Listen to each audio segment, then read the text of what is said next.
Selamat datang di channel YouTube Ruang Belajar Digital by Cerdas. Tahukah kamu, sama seperti Jepang, Indonesia menjadi salah satu negara yang mengalami banyak kejadian gempa.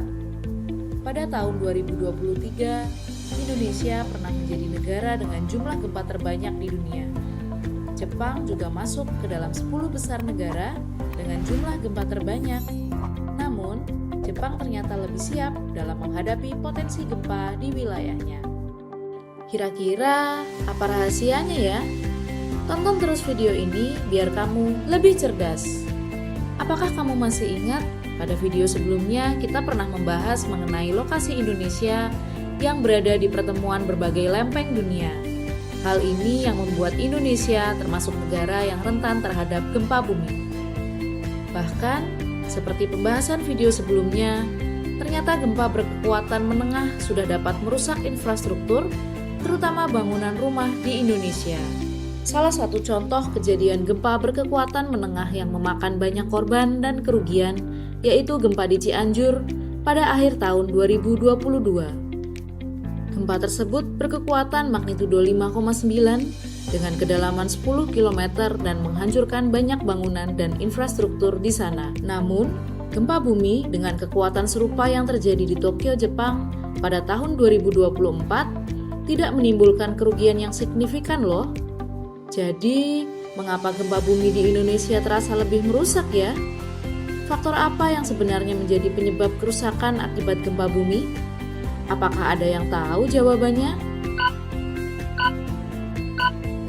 Betul, struktur bangunan menjadi salah satu faktor utama penyebab kerusakan ketika terjadi gempa bumi. Selama beratus-ratus tahun, Jepang telah memperhatikan struktur bangunan yang tahan terhadap berbagai jenis bencana. Keseriusan Jepang dalam menghadapi bencana juga dituangkan ke dalam evolusi kebijakan negaranya yang mendorong pengembangan teknologi tahan gempa untuk bangunan. Evolusi kebijakan Jepang yang pertama yaitu pada tahun 1971 mengenai aturan untuk struktur beton bertulang. Setelah gempa bumi tahun 1968 dilepas pantai Tokachi yang mencatatkan intensitas maksimum 5 pada skala intensitas seismik, Japan Meteorological Agency atau JMA standar untuk ikatan sengkang atau tie ropes pada struktur beton bertulang ditingkatkan. Evolusi kebijakan Jepang yang kedua yaitu pada tahun 1981 mengenai penerapan standar desain anti gempa yang baru. Gempa bumi yang terjadi di lepas pantai prefektur Miyagi pada tahun 1978 yang juga mencatatkan intensitas maksimum 5 pada skala intensitas seismik JMA mendorong revisi terhadap Undang-Undang Standar Bangunan. Kode desain anti gempa yang baru diperkenalkan dengan fokus tidak hanya pada pencegahan runtuhnya bangunan saat gempa, tetapi juga pada keselamatan para penghuni. Evolusi kebijakan Jepang yang ketiga, yaitu pada tahun 2000, mengenai penguatan standar untuk struktur bangunan kayu. Gempa dahsyat Great Hanshin pada tahun 1995 yang mencapai intensitas maksimum 7 pada skala intensitas seismik JMA mendorong revisi lainnya terhadap Undang-Undang Standar Bangunan. Revisi ini bertujuan untuk meningkatkan keselamatan bangunan kayu serta memperjelas tingkat kinerja anti gempa, spesifikasi, dan bentuk fondasi bangunan.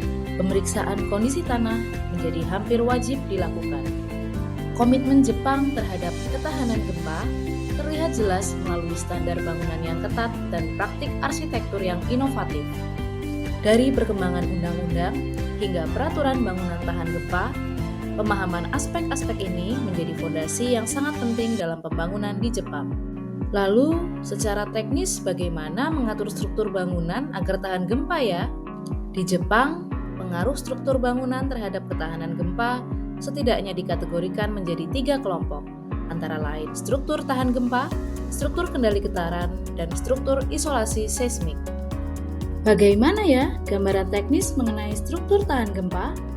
Ini adalah struktur yang paling umum digunakan untuk rumah tinggal atau detached houses di Jepang. Semua bangunan yang dibangun setelah tahun 1981 harus mematuhi standar struktur anti gempa yang baru yang mengharuskan bangunan memiliki struktur tahan gempa. Struktur ini memungkinkan elemen utama bangunan seperti tiang, dinding, dan lantai menyerap getaran gempa. Bangunan dengan struktur ini dapat dikategorikan menjadi struktur kaku atau dibangun secara kokoh untuk mencegah runtuh, dan struktur fleksibel atau bagian struktural utama melengkung secara fleksibel untuk mendistribusikan gaya gempa. Bagaimana ya gambaran teknis mengenai struktur kendali getaran atau vibration control structure? Untuk meminimalkan getaran akibat gempa, dinding peredam yang menyerap energi seismik dibangun di dalam struktur bangunan. Struktur kendali getaran ini terbagi menjadi tipe aktif yang menggunakan energi seperti listrik dan tipe pasif yang menggunakan gaya fisik. Dibandingkan dengan struktur tahan gempa biasa, struktur kendali getaran dapat mengurangi intensitas gempa hingga 70 sampai dengan 80%. Bagaimana ya gambaran teknis mengenai struktur isolasi seismik atau seismic isolation structure? Struktur ini umumnya digunakan untuk bangunan tinggi sebagai bagian dari fondasinya. Perangkat peredam gempa atau isolator seperti karet laminasi dipasang untuk menghalangi getaran gempa mencapai bangunan. Perangkat peredam gempa ini meliputi karet laminasi, timah, pegas, peredam, bantalan bola, dan sebagainya. Selain itu, metode konstruksi terbaru menggabungkan beberapa bahan ini sekaligus. Struktur isolasi seismik dapat mengurangi intensitas gempa dari 1/3 hingga 1/5 atau kurang dari setengah dibandingkan dengan struktur tahan gempa biasa. Secara umum, apartemen dan gedung perkantoran yang menggunakan struktur kendali getaran atau isolasi seismik lebih aman terhadap gempa dibandingkan dengan bangunan yang hanya menggunakan struktur anti gempa dasar.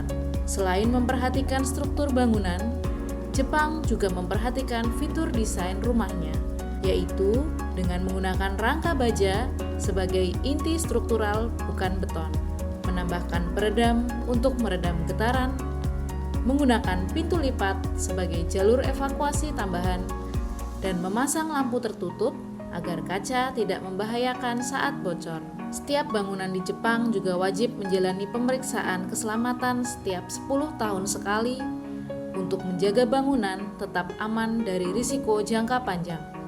Wah, ketat sekali ya. Tapi dengan adanya kebijakan yang terus dievaluasi ini, Jepang telah berhasil menunjang pengembangan teknologi untuk meminimalisir risiko gempa bumi dan mengaplikasikannya di lingkungan masyarakat. Bagaimana dengan Indonesia? Di Indonesia sendiri sudah ada standar SNI untuk bangunan tahan gempa termasuk model rumah instan sehat sederhana atau yang dikenal dengan RISA dari Kementerian PUPR. Namun, dalam pembangunannya terdapat tantangan yang dihadapi. Salah satunya keterbatasan akses bagi masyarakat berpenghasilan rendah sehingga rumah layak gempa sulit dijangkau. Padahal, korban yang banyak mengalami kerugian akibat bencana, termasuk gempa bumi, mayoritas merupakan masyarakat berpenghasilan menengah ke bawah. Biaya renovasi untuk rumah existing juga tidak sedikit jika ingin menerapkan struktur yang sesuai dengan standar bangunan tahan gempa. Lalu, adakah alternatif lain agar kita aman dari bahaya gempa? Ada dong. Mari perkuat dari sisi kesiapsiagaan masyarakat. Seperti yang telah dibahas sebelumnya, gempa bumi merupakan kejadian alam yang tidak dapat dihindari. Namun, dengan mempersiapkan diri untuk selalu siap siaga terhadap bencana, kita mampu untuk mengurangi risiko yang dapat timbul.